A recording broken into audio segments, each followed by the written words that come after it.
one's looking.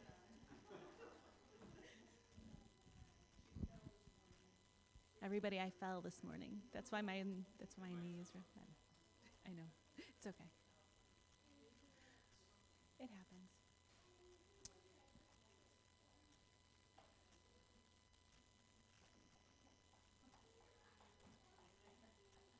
Should I?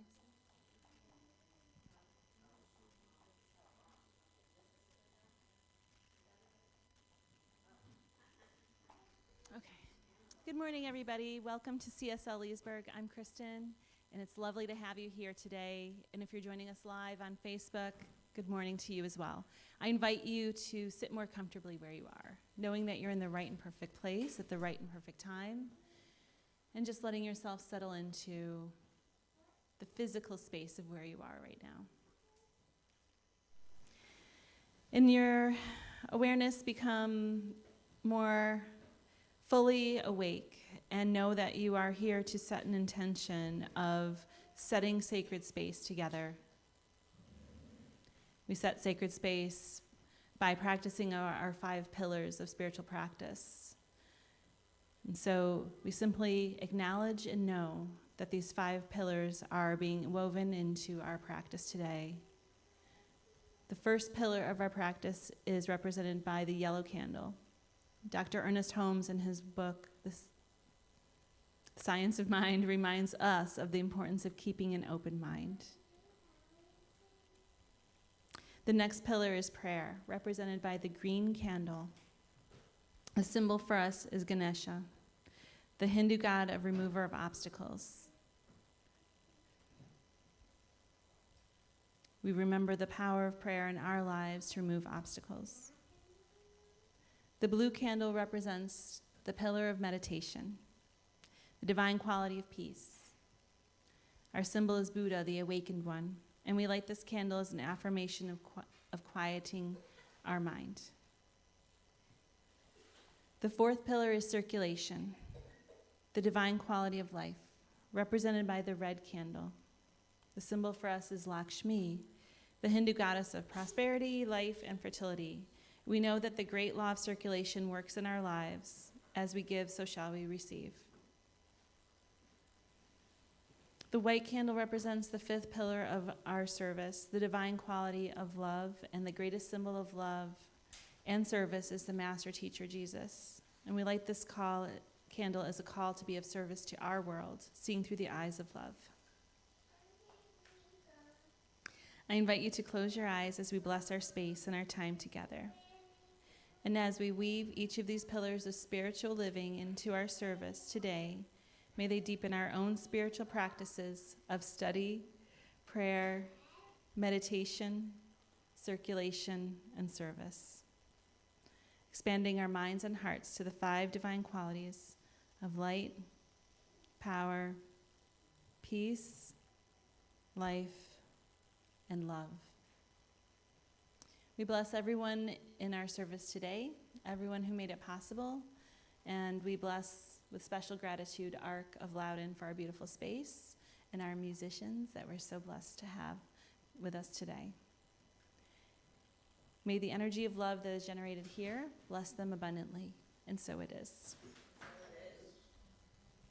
Now it's time for our community prayers and celebrations and requests for prayer. Yep, Larry. Mine's kind of a celebration. We had prayed for a gentleman who had a bypass surgery. So he's home, he's recovering. He will be on disability until the end of September, and then I'll get work. I want to have prayers for my friend Paul, who's elderly, he's over 90 years old, and just failing from age.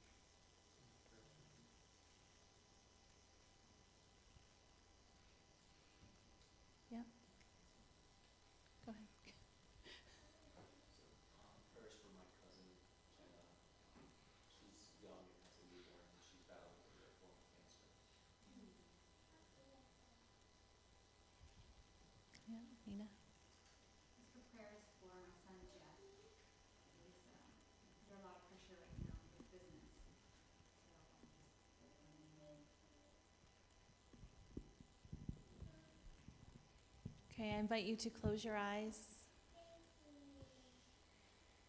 And as we acknowledge and we realize the one divine spirit of all, the field of unlimited potential, the love and the law that works through us, as us,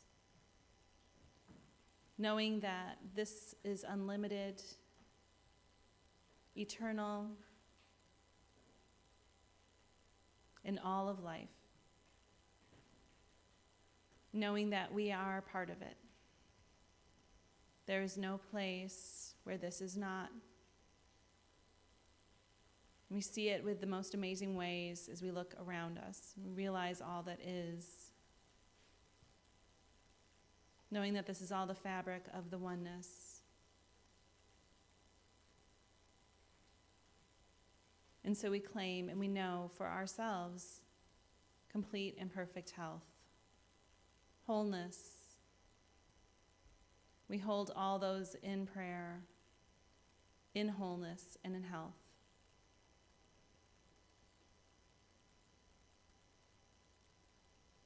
We pray for clarity, knowing that the mind is open, that all that is ours to do is known. We are clear with our purpose, seeing through the eyes of love, with service to others. And we know that these truths are unfolding in the most beautiful ways in our lives. We're filled with joy and gratitude as we see them already happening. And we simply release, saying it's so it is. And now I'd like to introduce our children's program. Starts today.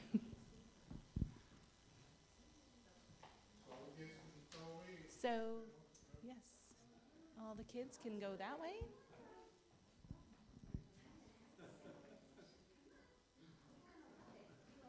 Gonna have a fun day. Just go right out there.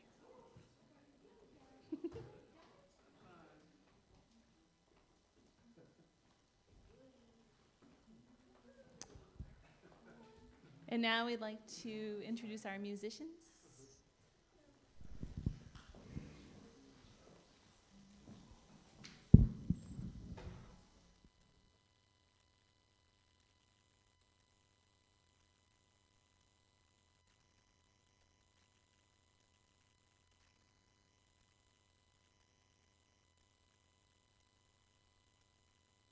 Called Witness. Do we have the words? Maybe? Yes, I hope. So just join us in the song. Could everybody stand for this? Because we are here. Our purpose is to be love. That's what this song is all about, by Daniel Nahmod. Do we have the words by any chance? Oh, wow. Okay, good. It may be a lot there to read, but this day is a witness to my sacred purpose. It's the first verse. So I think you'll get it. There's enough up there.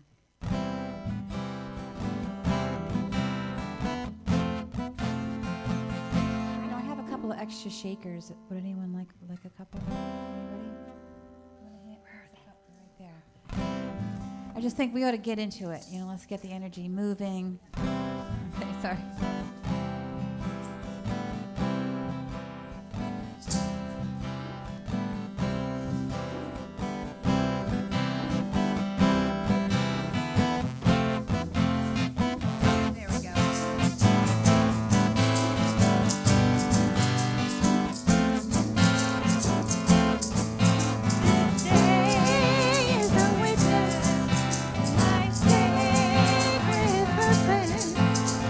To all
my vision for hope of the world would be to have that unity or that oneness.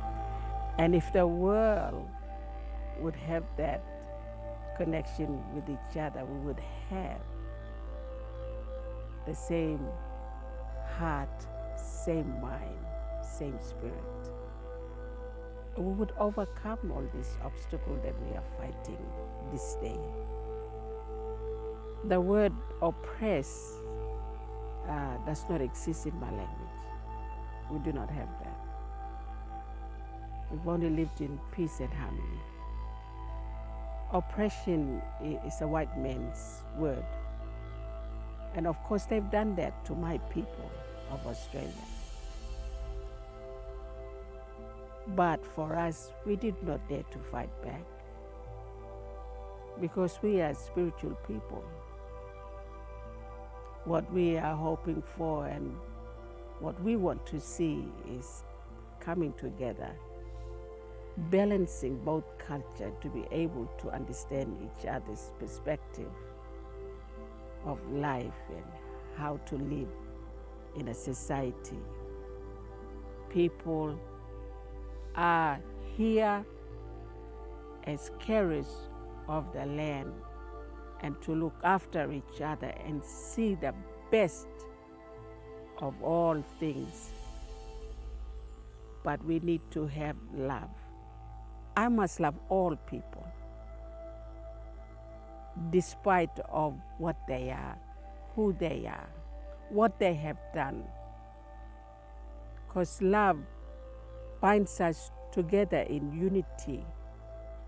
You must have total and complete love to be able to see the beauty of what is here around us, the plants, the trees, the flowers, the waters, the animals, and the constellations, the moon, the sun.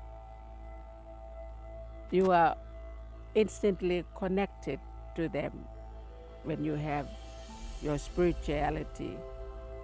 And all human in this world have that spirituality. We all have that DNA of spirituality within us.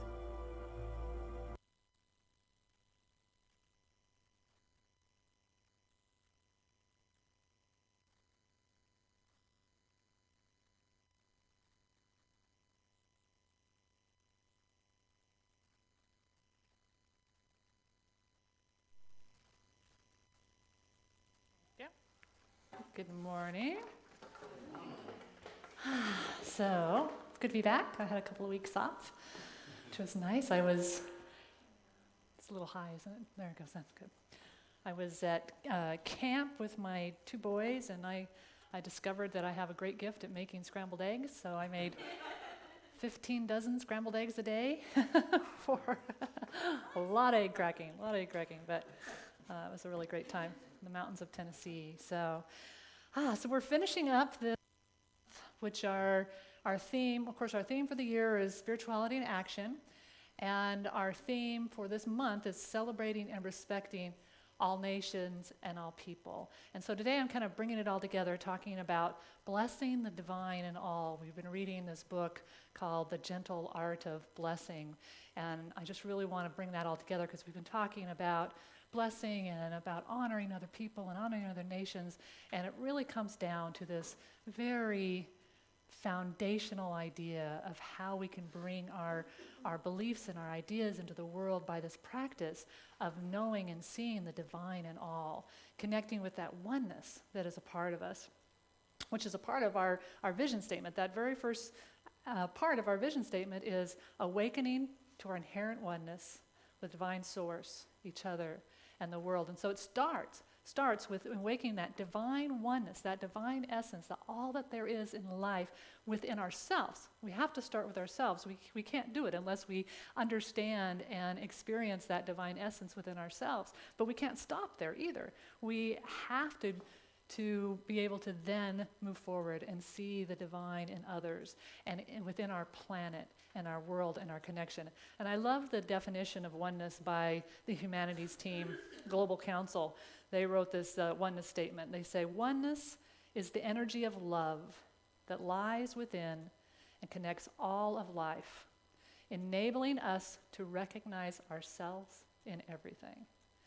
So it's the energy of love that lies within and connects all of life, enabling us to recognize ourselves in everything. They go on, they say the universe is one being, and we are its cells, all essential and all responsible for the well-being of the whole. So this is this beautiful practice that we start with this divine energy within us, loving ourselves, and then moving out into the world. Louis Schwartzberg, the amazing photographer, says, we protect that which we fall in love with. And isn't that true in our life? If we have self-anger or self-hatred or self-doubt and we are not loving ourselves, are we protecting ourselves? Are we doing what's right for our bodies? Are we keeping ourselves safe in our surroundings? Often not. It's not until we find that self-love that we're able to stand up and say, hey, I need to take care of this physical body. I need to stand up and not let others not take care of this physical body. And so it's a very powerful process to begin with that sense of awareness of the divine within.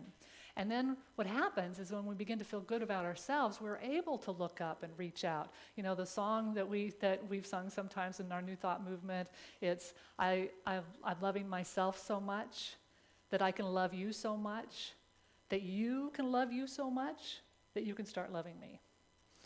You know, it starts with our own process and then reaching out to the others so that person may transform in order to now come back to loving me. And so it's a cycle of life. It's a cycle of love. So Ken Wilber, the integral philosopher, talks about the stages of spiritual development and what we actually need. And he talks about 4 things that we need in our spiritual development. And he calls it waking up, growing up, cleaning up, and showing up. And the waking up part is what we're talking about right now. Waking up, awakening to our inherent oneness, waking up to that divine essence with us. It's a physical experience. It's actually a practice. It's the spiritual experience of focusing on the now, of the physical and the mental now, waking up to the divine essence within us. But we can't stop there. We have to grow up. We have to grow up in our spiritual development. And we know this because it mirrors our physical development.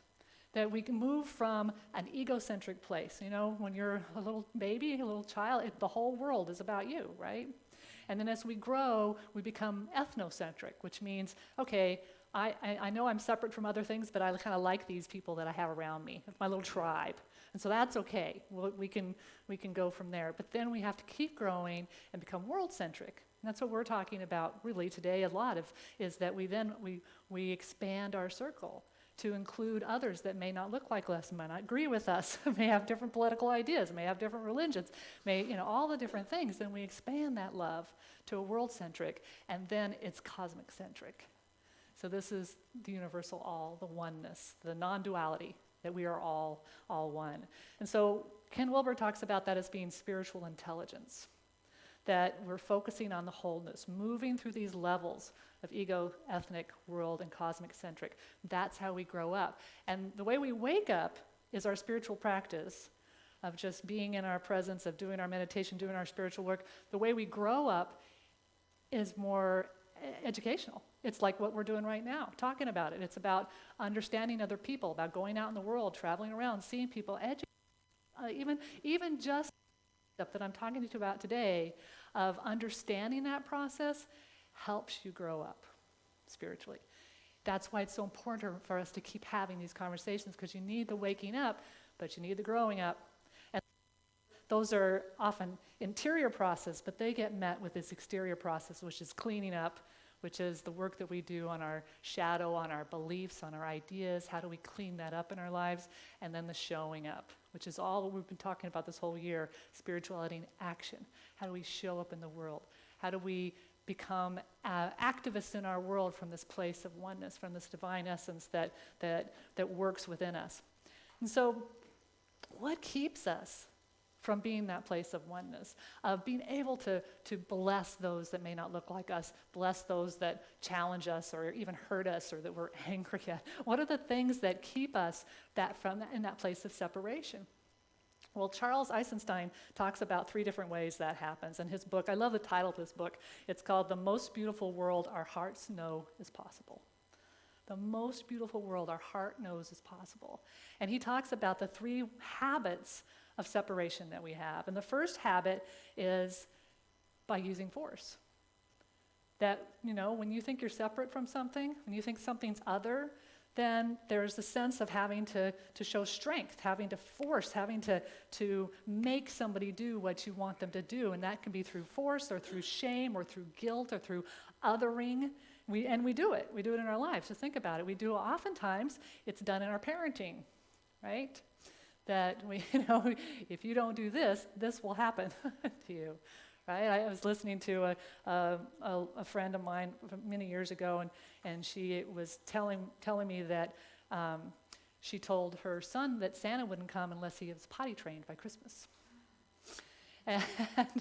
And so we kind of go, but we do that kind of stuff all the time to force people to be who we think they should be. And it does start at that level of how is it that we treat our children? How is it that we respect their unique expression in life? But we do it in our jobs, in our relationships, in all kinds of ways, this sense of forcing things. And that's because, again, we use it because we think somebody is against us. Something is other than us. And we're not taking a bigger perspective. I love the organization, the Pachamama Alliance. I was born out of an invitation from the Ecuador people of the Amazon to help them partner in preserving their lands and cultures and trying to bring about a new worldview that honors and sustains lives. And so they have this idea of being for something and against nothing, which of course is what Dr. Ernest Holmes asked us to do. He would give me 100 people that would be for something and against nothing. And what they talked about is that they knew that it wasn't enough to fend off the forces, to just try to keep the developers and the people to destroy their rainforests. They needed to have the Western world change their dream.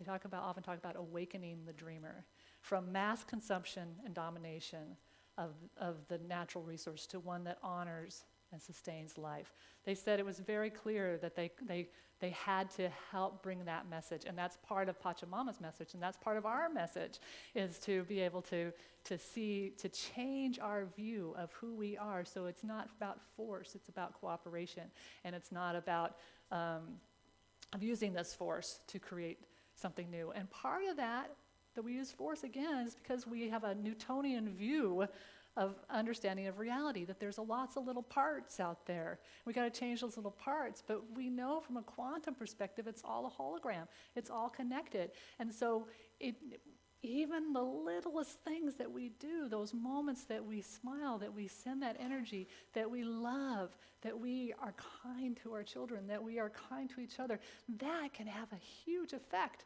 just like the butterfly wings that has a ripple effect out into the world. And so we don't have to be so overwhelmed. We can know that the little things that we do can have an amazing ripple effect in the world. Dr. Ernest Holmes said, "We must not be disturbed by the contradiction of objective experience. We shall have to know that the truth we announce is superior to the condition which it is to change." Just think about that. The truth that we know, the truth that we announce is superior to the condition which is to change. We shall have to see that God in us recognizes God in the other person. And until the God in the other person recognizes a God in us. It's that same circle, right? This cannot be done by human will. It can't be done by force. It is only when we recognize the pure essence of the spiritual principle inherent and incarnate in each of us that we find that the thought arising from the atmosphere of spiritual realization has no adversary. I mean, that's a liberating idea, right? Can we just breathe that in? That the spiritual idea that we are bringing forth has no adversary. It's nothing we have to fight against. That our spiritual idea is bigger than the illusion of separation. This is a big deal. It is something that we can practice, that we can do. And Howard Zen, the historian, I love this quote from him because, and especially in moments like this, I know over the last few weeks, I have felt so frustrated and sad and thinking about the rainforests that are burning and all the stuff that's going on. And you can begin to feel like,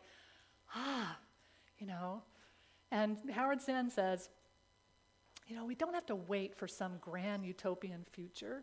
The future is an infinite succession of presence. Presence, Presents, present moments.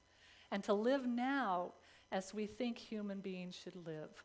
To live now how we think human beings should live in defiance of all that is bad around us is itself a marvelous victory. To live in defiance, to stand up and say, even if this is all going on around me, I in this moment, in this present moment, can find the divine essence, can find the truth, can bless the good that is being covered up by that action. That's what the blessing is about, is to bless the divine essence. We're not, when someone's challenging to us or when we got things going on and we're mad at people, it's not about blessing their behavior. It's not about blessing their intention even. It's not about thinking that they're going to get away with something if I bless them about this. It's about blessing the divine perfection that lives inside that person regardless of how they're acting. And it is by our seeing that divine presence, moving through it, that change can happen. That at some point they will love themselves enough because we are loving that divine essence in them for them to begin loving themselves and loving the world. This is a powerful practice, and it is what we have to do in order to change this world. So, the second habit of separation is that of judgment. And that's what I was just talking about that minute ago, where we would judge others, that we, there's otherness, that there's evil, that that somebody is doing something wrong, and we have to judge that. And I always go back to the wonderful example of Daryl Davis, who was the African-American man who infiltrated the KKK and befriended KKK members just in Frederick, Maryland. And he befriended them so much that several of them ended up giving them their robes and disavowing the KKK. And he was on an interview that he gave on NPR. I love this quote. I'm just going to read it to you. He said, he was talking about how by talking to them and connecting with them and being curious about them and trying to figure out what brought them to this place of such hatred and fear. And he said, that began to chip away at their ideology, because when two enemies are talking, they're not fighting. It's when the talking ceases that the ground becomes fertile for violence.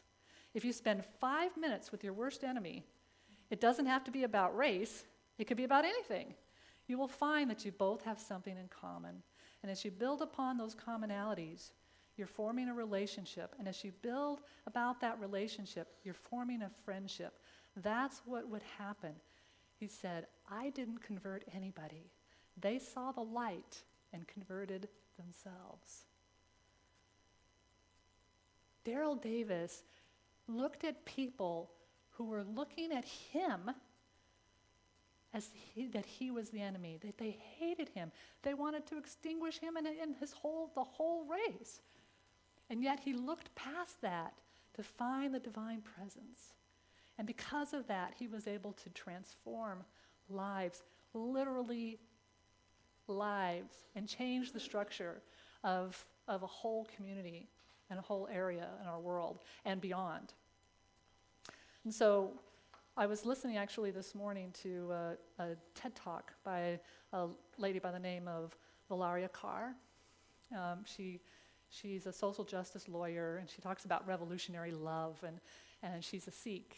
And she was inspired to do this social work because of after 9/11. And one of the things that inspired her the most to do this work is that, not just to mention what happened on 9/11, but as you might remember that anybody with a turban on became a target. And the Sikh community was mistaken or targeted because they saw the pictures of the terrorists and they were wearing turbans. And so the first person to be killed after 9/11 was a Sikh man in Mesa, Arizona. He was a gas station owner. His name was Balbir Singh Sodhi. And he was a friend of Valaria's. That he was a close friend. She even called him uncle. And he was outside his gas station planting flowers around his gas station when a man named Frank Rogue pulled up and shot him 5 times in the back because he was avenging 9/11. And the Sikhs their whole philosophy is love, is connection. And so her grandfather, she told a story about how her grandfather, the first time that she experienced racism when she was a little girl, her grandfather said to her, just stay in wonder about the people that are saying these things. Just stay the same way that Daryl Davis did. Stay in that curiosity. Stay in that wonder. Ask them questions. See who they are. Don't allow yourselves to cut yourself off. And so she was talking to Balbir's brother, Rana, on the anniversary, and every year on the anniversary of his death, they put flowers at the gas station. And so she was talking to him, and she asked him if he had a chance, would he want to talk to the murderer of his brother? And he said, yes, I would. And so it got him thinking. At 15 years after the murder, Frank Rogue agreed to talk to them by phone from the prison that he's spending life in prison. And Rana, I just want to read to this because I just want to read what she said. So it was the first time that they had talked, and so she's saying, I introduced myself and Rana and asked Rogue why he agreed to speak to us. He said he had always told the truth, that the 9/11 attacks broke him down as a man and resulted in a mental breakdown. He did not act out of his own free will, he repeated. He lost his job and his wife and was sorry for what happened. He spoke in a passive voice, and she says, all I could hear was a man who refused to take responsibility for murdering another person. When I pressed him, he said that he was sorry for what happened to Balbir and that we must also be sorry for the thousands who died on 9/11. She said, thinking that calling him was a mistake. But then she said, Rana, who had been listening, began to speak calmly. And he said, Frank, I'm so thankful for what you say. This is the first time I'm hearing that you feel sorry. Rana had told Valaria that a few years ago he recognized Roque's daughter and wife at Costco while buying flowers for his brother's memorial, and he invited them to dinner. He said that Frank remembered his daughter telling him the story and was deeply moved that Rana showed compassion for his daughter. He said that's when the conversation shifted and opened up. And Frank said, I want you to know from my heart, I'm sorry for what I did to your brother.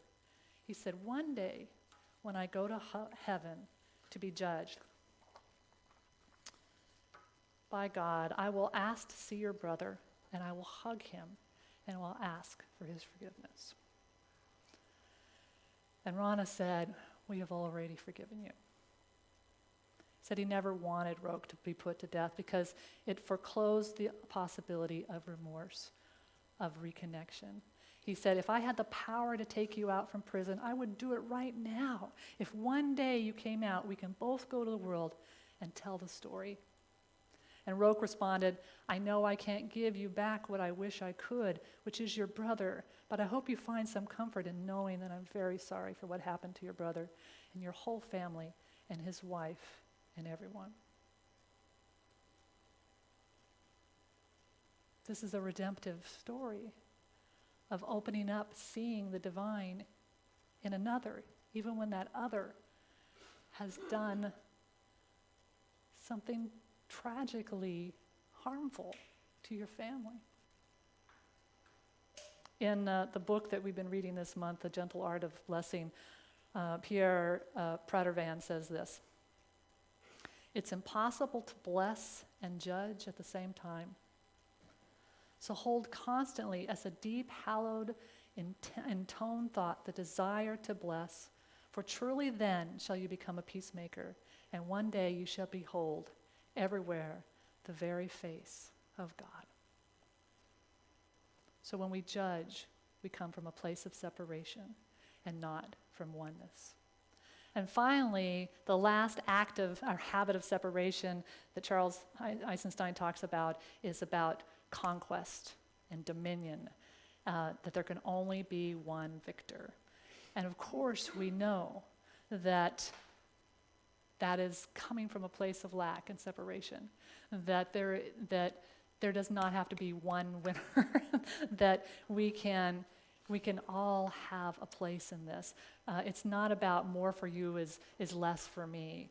It's about knowing that that everybody has a place, everyone has a part, everyone has something to play in this act of life. And I love how nature can tell us a story. We learn so much from nature.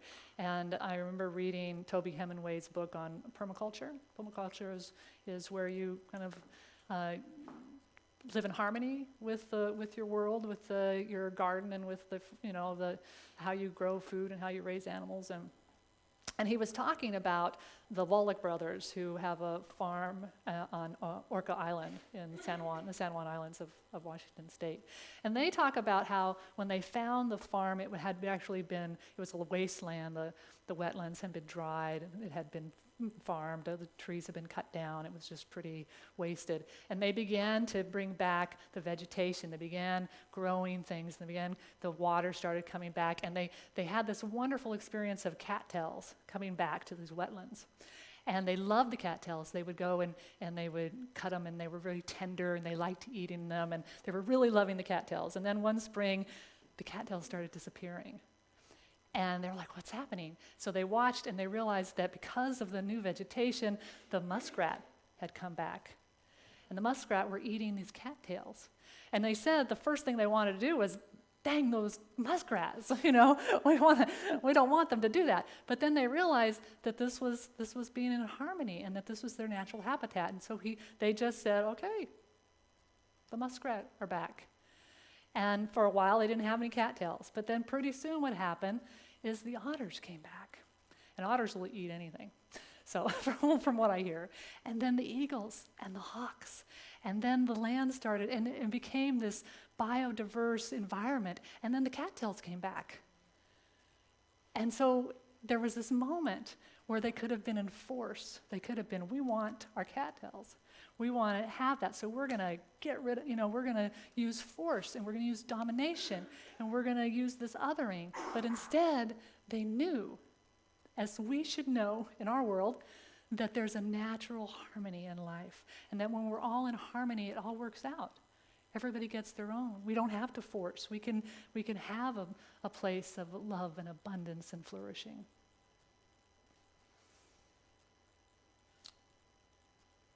Pierre Pradervan says this, and this is the essence of this blessing.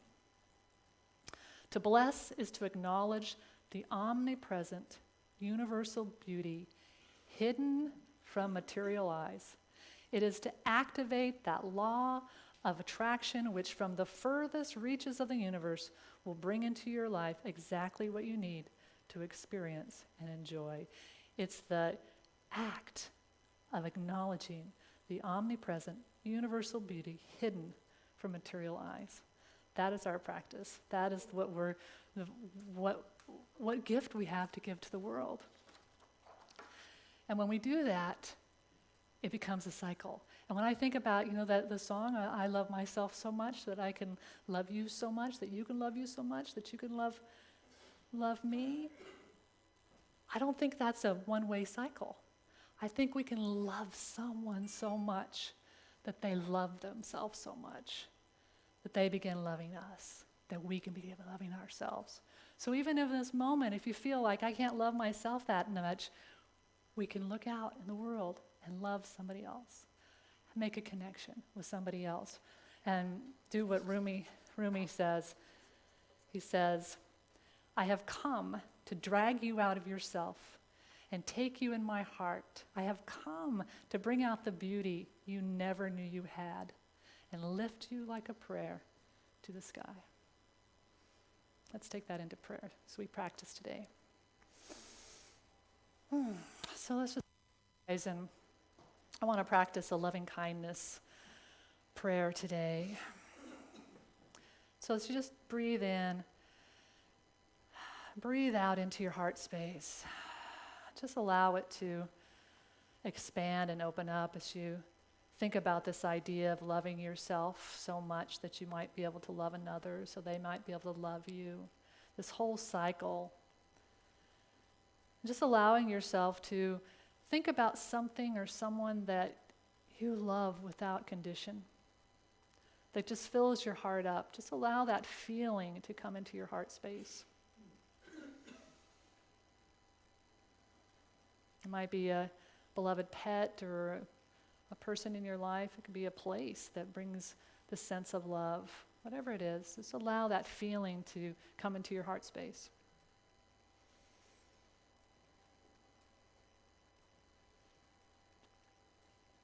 And as you just allow that feeling of love to move through your whole body, just imagine that love that you're feeling is for yourself. Put yourself in your heart in that place. And feel that unconditional love just for yourself. And you can repeat these words to yourself. May I be filled with loving kindness. May I be well. May I be peaceful and at ease. May I be truly happy. And we add from Pierre's work this blessing. I bless myself in my prosperity and abundance. I bless myself in my love and relationships. I bless myself in my creative expression. I bless myself in my health and my well-being. And now take a deep breath in. And keeping that sense of love in your heart, imagine the people in this room. And imagine how easy it is to know and bless and love the people here. How easy it is for us to know that happiness for each other. And so as you just imagine the people in this room and how easy it is to love and bless them, repeat in your own mind, may you be filled with loving kindness. May you be well. May you be peaceful and at ease. May you be truly happy. I bless you in your prosperity and abundance. I bless you in your love and relationships. I bless you in your creative expression. I bless you in your health and well-being. And I'll take a deep breath in. And now just imagine someone, maybe somebody that you know in person, maybe somebody that you see on TV or that you have heard or know about, that you feel some resistance to this blessing. And remember that the idea is that we're not blessing their action, their activity, their intention. We're blessing that divine being within them, and knowing that when they become aware of the divine truth of who they are, they begin to experience these very blessings themselves. And so just in a safe way, and if you choose to, you can repeat these words, thinking about maybe somebody in your life that you've been frustrated with or have been hurt by, that you feel safe in this moment to say this prayer. May they be filled with loving kindness. May they be well. May they be peaceful and at ease. May they be truly happy. I bless them in their prosperity and abundance. I bless them in their love and relationships. I bless them in their creative expression. I bless them in their health and well-being. Now taking a deep, deep breath. Just let that go. And let us just do a collective prayer for our Mother Earth, especially for the Amazon, for the rainforests, knowing healing waters. And let us just know this together. May the earth be filled with loving kindness. May the earth be well. May it be peaceful and at ease. May it be truly happy. I bless the earth in its prosperity and abundance. I bless the earth in its love and relationships. I bless the earth in its creative expression. I bless the earth in its health and well-being. It's from this place of unconditional love that our hearts have been opened up to recognize the divine presence that moves through all things, that is the very essence of who we are, the oneness, the love, the energy of love that exists and moves through all things.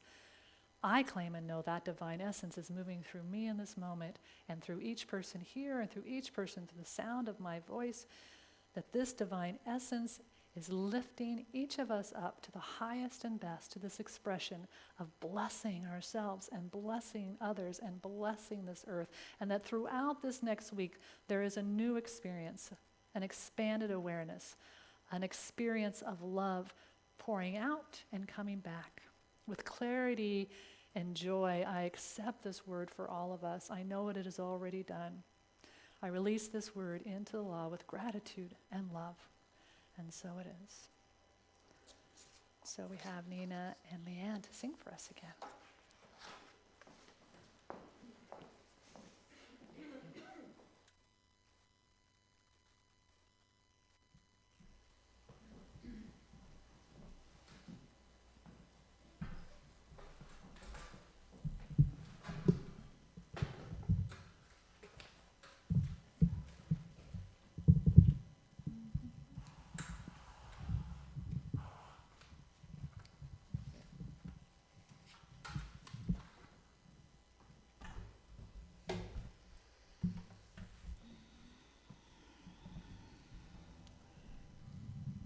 Thank you.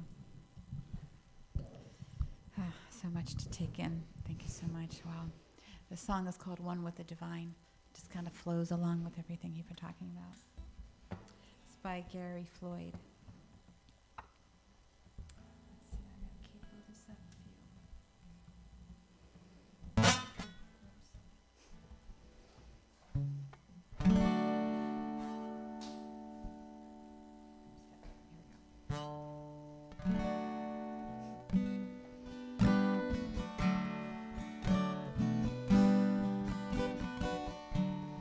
Dawn is breaking within you.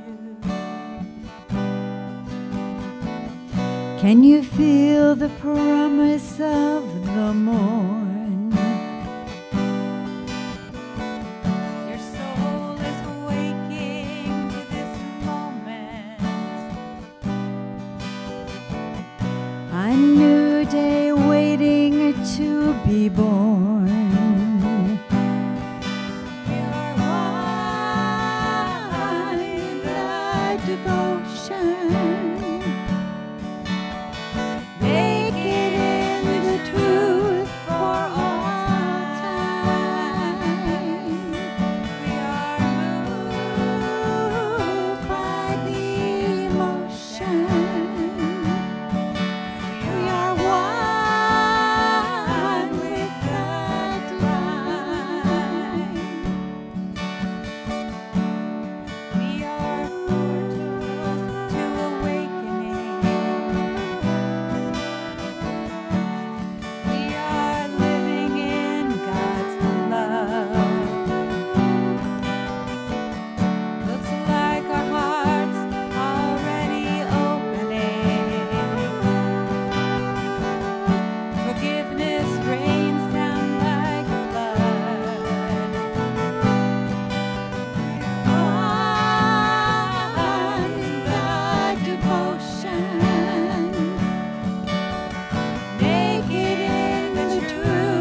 the light, arms held open wide,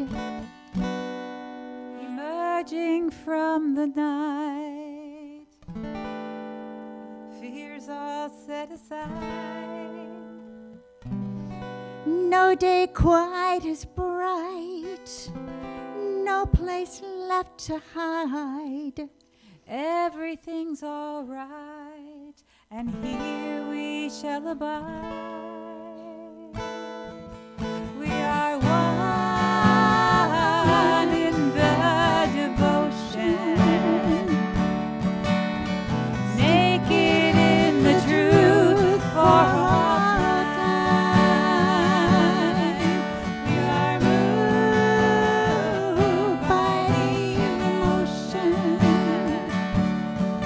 We are one with the divine.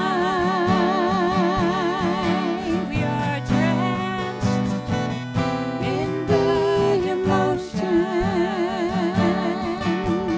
standing in the truth for all time.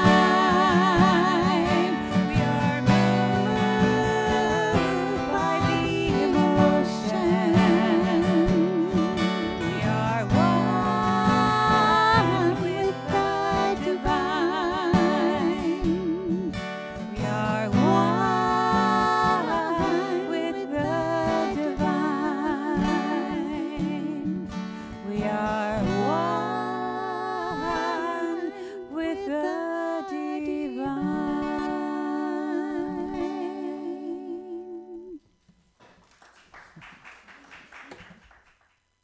Thank you. All right, so let's say our vision statement together. To awaken our inherent oneness with divine source, our planet, and each other, and then act knowing that oneness matters. And so it is. So it's our time of sharing our gifts. If you have a gift to share, or if you're online with us today, you can text your donation at the number that you see on the screen there.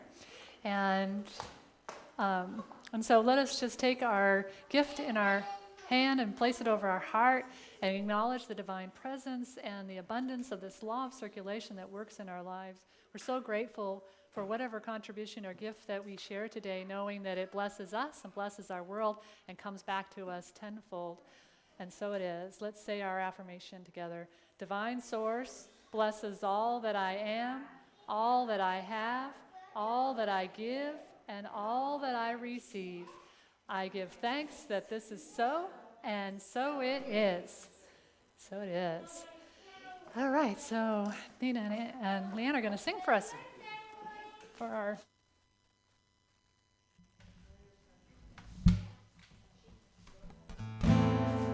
Go for the shakers. Thank you for this day, Spirit. Thank you for this day.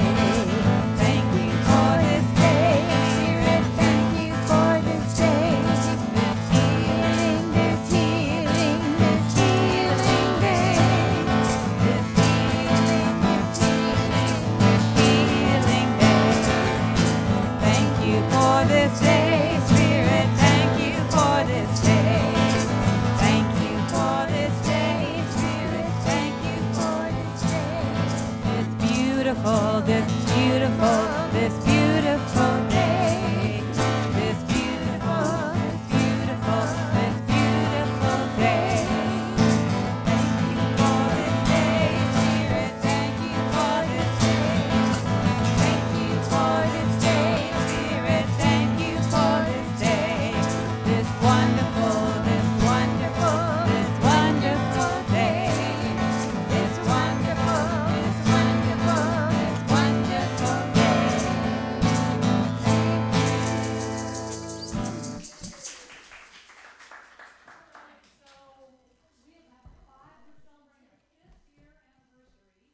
And we're going to have an anniversary gathering on September 15th right after service. So put that on your calendars and you'll be hearing more about that in the next week or two. So we're excited to celebrate that.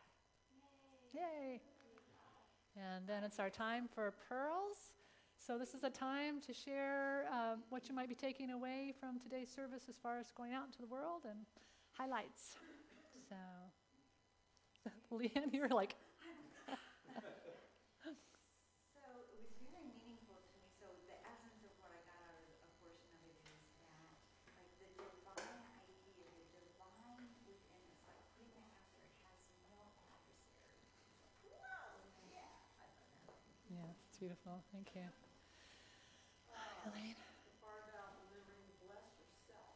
I was reading the book this morning, Pierre says, don't forget to bless yourself. You're a utterly beautiful person. And Yes, that's something that's been missing in my spiritual practice. yes. Bless yourself, definitely. That's great. Anything else? Meditation was phenomenal. Going to different people, going to the earth, that was just took the talk into and the video. That was really powerful. Everything you said. Yeah, thanks, Nina. Right. Kristen? It's just amazing. It's just, reminding ourselves of that idea to live without judgment. Just remembering those are signals of separation.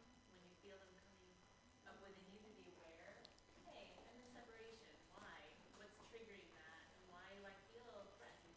What is my divine idea? What is mine do? And like you mentioned Rumi, and I came across a Rumi quote this morning, that we are the face in the mirror as well as the mirror itself. Yes. So, Yeah. just that idea of seeing the oneness.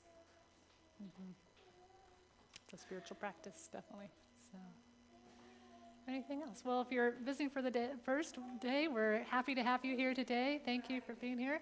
We have a visitor's pack to take home with you, and please stay for coffee, and we've got some cookies back there, it seems, as well. So, wonderful. All right, well, let's stand and sing our final song.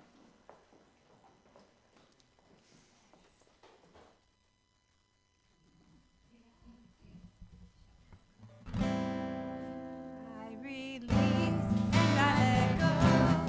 Let the Spirit run my life. My heart is open wide. I'm only here for a ride. Struggle, no more cry.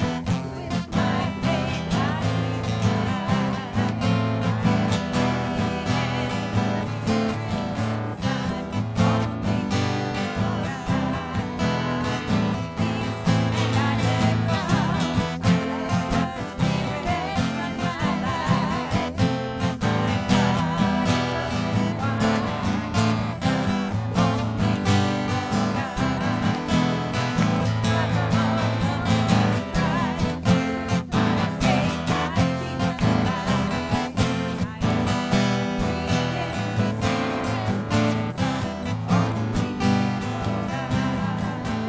I'm only here for God.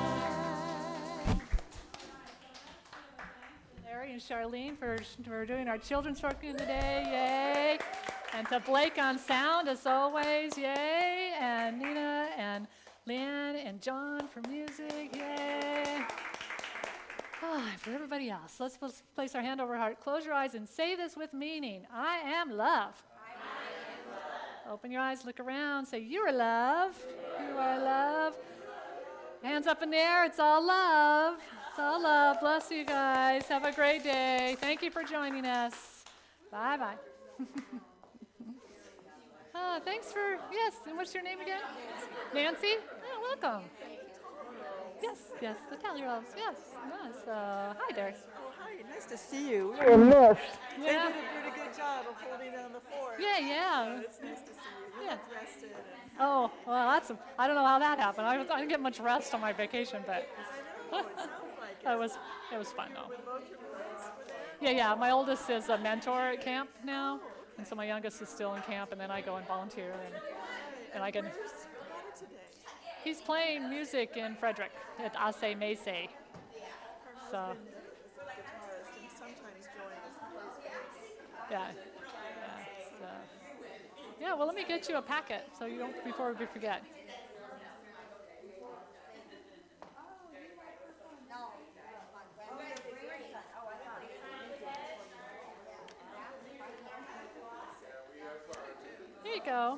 So thanks for being here today. Yeah, join us for coffee and hang out. Yay! I'm so glad you got to come. Yeah. Did you guys have fun? Did you have fun? Yeah? She's talking to you, baby. She's like, I'm eating a cookie.